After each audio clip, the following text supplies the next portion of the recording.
I'd like to introduce you to Dr. Benjamin Chavis. My name is Tamika Robinson, and I am the owner of 18 Studios, and we are working with Advanced Carolina.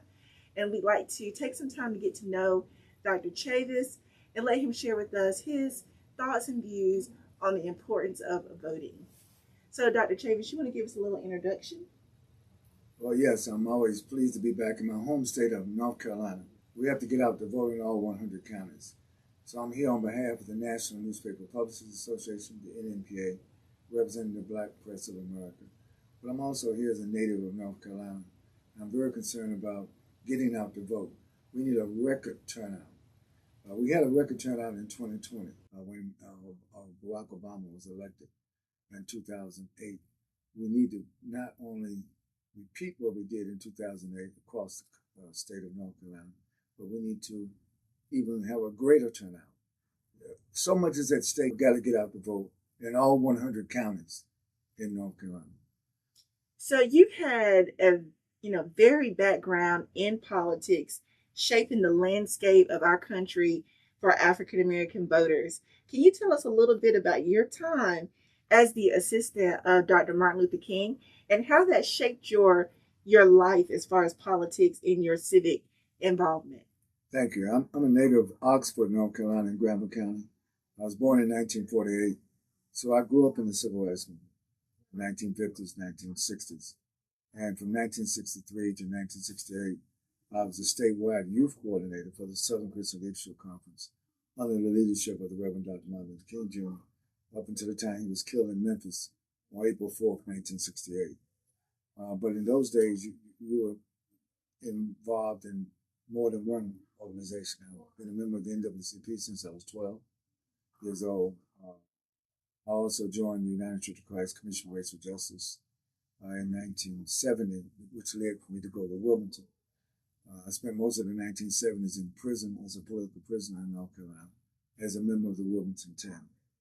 And then later I became the executive director of the United Church of Christ Commission for Racial Justice, then the executive director and CEO of the NAACP, then the National African American Leadership Summit, national director of the Main Man March, and also co-founder with Russell Simmons of the Hip Hop Summit Action Network, which is the largest coalition of hip hop artists in the world.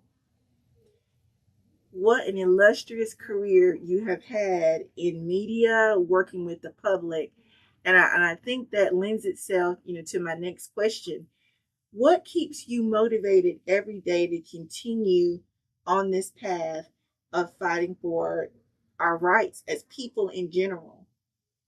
Well, I guess I fell in love with Black people at a very early age. I love my mama, I love my father, I love my sisters and brothers. But born in Oxford, which is sort of a tobacco plantation town, I saw the discrimination early in life. So by the time I was in the sixth grade, I was writing editorials for the Carolina Times, a black newspaper in Durham, North Carolina. And I later became the editor of my high school newspaper, the Marietta Gazette. So I've been a writer, an author, an activist. My motivation is I like to see Black people win. I don't like to see, it hurts me. I'm pained when I see Black people lose. And so my involvement in the movement has been multidimensional, multi-organizational, and not just in the United States. I did a lot of work also in Southern Africa with the African Liberation Movement. Nelson Mandela and I were very close friends. He was a political prisoner in the 1970s. I was a political prisoner in the 1970s. He in South Africa, I'm in America. And one of the proudest days of my movement involvement was when I invited Nelson Mandela to speak at the National Convention of the NAACP in 1993 in Indianapolis. This was the year before he got elected to be the first African president of the Republic of South Africa. So, inspiration comes from being conscious. Inspiration comes from applying your consciousness to help change the situation. It's one thing to say, look, these are our problems. There's another thing to say, okay, this is how we're going to get some solutions to our problems. And I learned at an early age that you have to get people to participate in the solution, Nobody's going to hand you freedom. You got to struggle for freedom. You got to fight for freedom. You have to organize for it. You have to mobilize for it. And that's what I'm here in North Carolina now as a reminder. I think we should learn from our history. I'm a student of our history, but I'm also a learner of our history. And I think one of the things we learn is that when you fight for freedom, you make gains. You have to hold on to these gains. North Carolina had a record voter turnout in 2008, but because we had a record vote, there was a response in 2010 to try to take back our gains. So in 2022, we now have to take back what we lost in 2020, and we have to continue to take back and win. But when you win, you have to hold on to what you win. That's a lesson of history. And so I think that just, with your experience with the media, with the newspaper association, with your connections themselves, I want to ask you, with all of the young people who had the opportunity to vote today, to understand why voting, is important, how do we bridge the gap, the digital divide? The old school way of politics, can it work today? And if it can, through your experience, what suggestions would you give? Well, I think we need all school ways. We need old school, we need new school, and that's what I say, all school. We need the elders, we need the youth, we need print media, we need digital media, we need social media, we need TV, we need radio. We got to get out the drum. We need to beat the drums. But it's in our own consciousness of how we mobilize. And so Black folks are not monolithic. We are also multidimensional as a people. So you have to use multidimensional in all of the various platforms of communication. But it's the message. We can make sure that, because one of the things I'm concerned about social media is that there's a lot out there on social media that's not accurate. People are being miseducated rather than educated, being misinformed rather than being informed. But that's what our responsibility is, to take these platforms, like your platform, to make sure that people get the truth. The Bible says the truth will set you free. That is absolutely, I believe that. But you got to get it first. Where are you going to get the truth? That's why I'm in favor of Black-owned media. That's why I'm in favor of us using our digital platforms as well as our print and traditional platforms together. It's the uniformity of the message. That's what's important, getting out to vote. And that's so true. And I think that you mentioned something important, that we need Black-owned media. And I just read the reports recently that one of our first national Black-owned media franchise, it seems that they might be closing. It shut down yesterday. And yes. And I think it's important that we not only support one another in words, we have to support one another financially.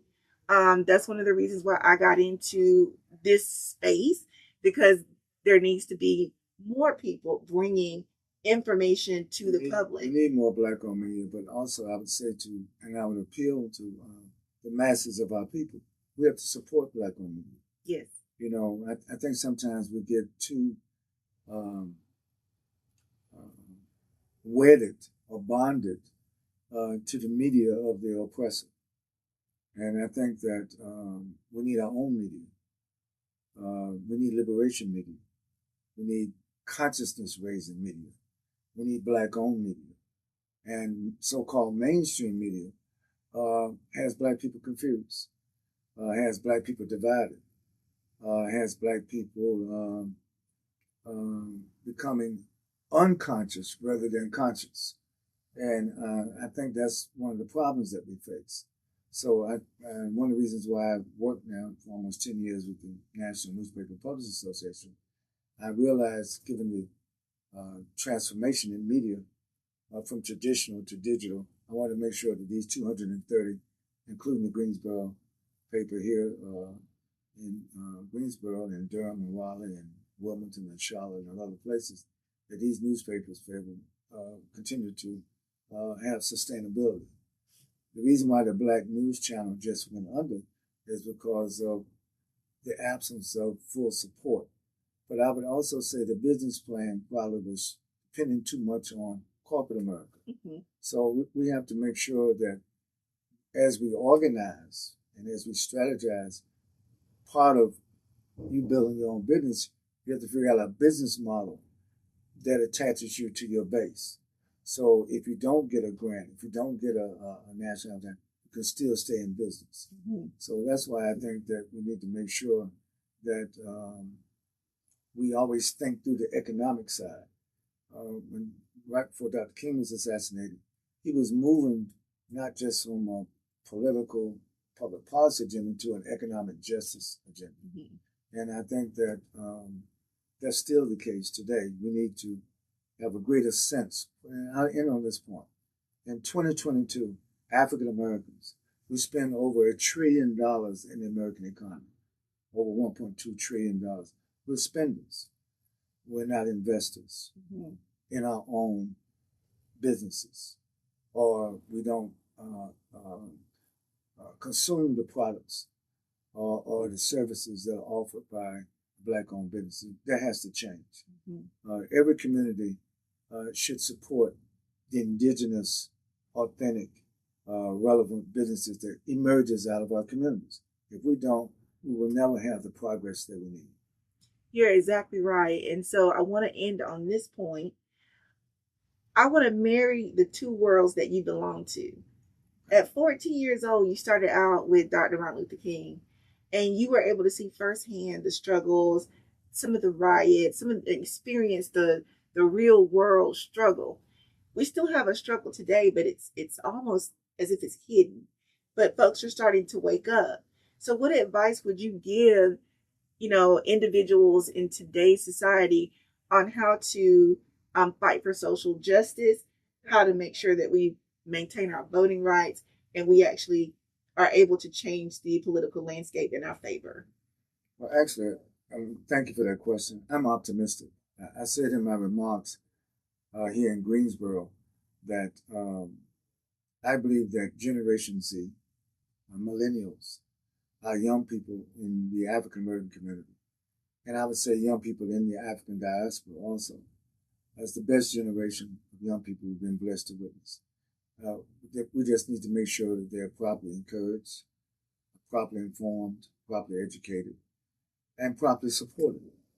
I don't think, let me put it this way, we should, with intentionality, bridge the generation gap. I mentioned I'm also a supporter of hip-hop. So, and in my generation, a lot of civil rights leaders did not like hip-hop, tried to distance themselves from hip-hop. Mm. I embraced hip-hop because I realized that each generation has a self-expression. Consciousness is just not what you think. Consciousness is what you express. And I am very supportive of the self-expression of young people. And one of the biggest groups that we need to really mobilize today are young voters, new voters, and so that they do not get dissuaded or alienated from the political process. Each generation has to rise to the occasion. I didn't start the freedom movement. I inherited it. And the next generation will also inherit the freedom movement. Mm-hmm. So that's why I think that I have reason to be optimistic. We have more potential, even in North Carolina. These 100 counties that I'm talking about. Yes. If we can get the word out in a responsive way, in a communicative way, in an inspirational way, a motivational way, I think that call and response is going to happen. You struggle for freedom not in a day. You struggle for freedom over a lifetime. That's what Frederick Douglass meant when he said, freedom is a constant struggle. It's just not a struggle in 2022. It's a struggle for the rest of our life. So we've seen history repeat itself over and over again, but today we're getting an opportunity to receive some good advice from individuals that have shaped our lives that we live today. So we thank Dr. Benjamin Chavis for being with us today, and we wish you continued success in your career as an activist for African Americans and people in general, And we hope that everything will continue to go well for you. Thank you, and best wishes to you and your business. And I'm looking for my home state of North Carolina to not only have a revival in terms of political participation, political turnout, but also to take the movement to another level of sustainability. I think there's a great potential in all 100 counties across this state. We just need to unify, work together, stay together, and keep pushing forward.